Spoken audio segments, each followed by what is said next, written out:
El Señor sea con ustedes. y con su espíritu. Proclamación del Santo Evangelio de nuestro Señor Jesucristo, según San Marcos. Gloria a ti, Cristo Señor.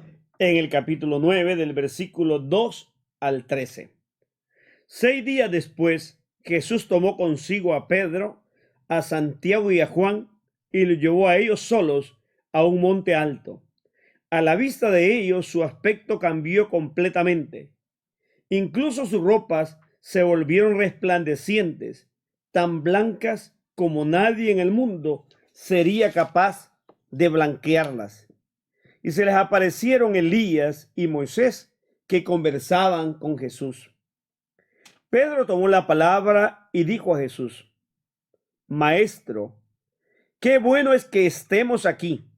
Levantemos 3 chozas, una para ti, otra para Moisés y otra para Elías.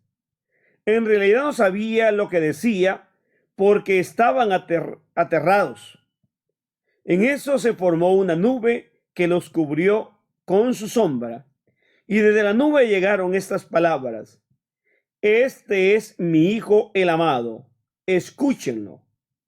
Y de pronto, mirando a su alrededor, no vieron ya a nadie, solo Jesús estaba con ellos.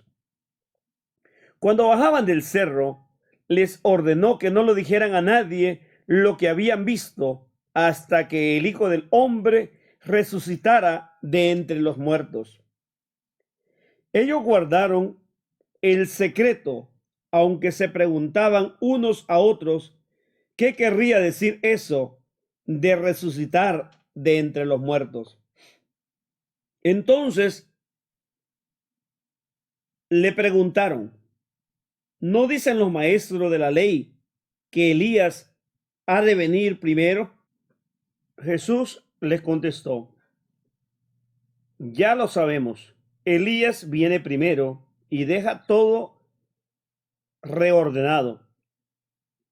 Pero ¿por qué dicen las Escrituras que el Hijo del Hombre sufrirá mucho y será despreciado? Yo se lo digo, Elías ya ha venido e hicieron con él todo lo que quisieron, tal como él estaba escrito de él. El Evangelio del Señor. Cuando estamos meditando en torno a lo que se llama la transfiguración de Jesús, tenemos que ver todo el panorama. En primer lugar, los discípulos, empezando por Pedro, están desconcertados. No entienden, como la mayoría de veces nos pasa a nosotros los seguidores de Jesús, que llegamos incluso a pensar que cuando algo malo nos pasa, Dios nos está castigando o se ha olvidado de nosotros. ¿O cómo es posible que nos pase algo si estamos en las cosas del Señor? Se nos olvida que Dios permite las pruebas, las tentaciones y las dificultades.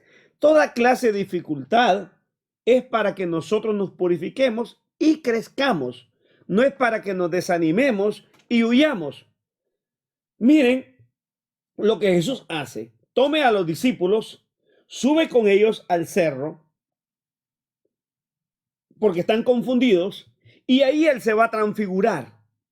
La impresión de Pedro y a los demás es, al ver la gloria de Dios, a Elías y a Moisés, que representan la ley y los profetas, que están diciendo en realidad, este es el Mesías, el Hijo de Dios, el enviado, el que ustedes esperan. Pedro se emociona tanto que va a llegar a decir: Señor, hagamos 3 chozas, una para ti, otra para Elías y otra para Moisés. Quedémonos a vivir aquí. Pedro no está pensando en la seguridad de él. Está tan emocionado que se le ha olvidado que hay un pueblo abajo del cerro y que los demás discípulos, compañeros de él, están allá. Él quiere quedarse. Como muchos de nosotros, cuando hacemos de la religión una vida de piedad tan desencarnada, una espiritualidad de muertos, pero que hemos creado un espíritu angelical hacia arriba y queremos volar. Y se nos olvida que estamos en este mundo y que tenemos pruebas y grandes dificultades, pero para llegar a esa gloria que vemos, porque usted y yo no hemos sido creados para ser espectadores. El mundo no es simplemente para que nosotros veamos como que estamos en un gran teatro o estamos en un gran cine. No, es al contrario. Los autores somos nosotros. Por eso Jesús ignora a los discípulos y es el Padre, el Espíritu, que les va a decir: tranquilos, no digan esto a nadie, pero hay que bajar al mundo, hay que ir ahí. Ellos van a preguntar incluso en ese mundo cuando se encuentran con la revuelta, los problemas: Señor, hay que esperar a Elías. Si vimos a Elías, hay que esperarlo. No, Elías ya llegó, Jesús va a decir en la persona de Juan. Hoy nos toca a nosotros vivir la vida de Jesucristo.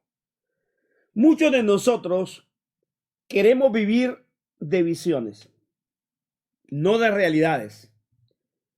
Nosotros estamos llamados a encarnar el evangelio, a vivir ese evangelio, el mensaje de Jesucristo, y hacerlo presente, tan real, para cambiar toda estructura, bien sea de política o economía o en la misma vida de la religión, porque muchas iglesias viven acomodadas y viven en un espiritualismo de adormecimiento, que es un opio que no tiene conciencia, ni vida profética, ni transformación. Y no estamos siendo esa levadura, ni esa sal, ni esa luz para iluminar y para vivir en el mundo que tenemos que vivir. Amén.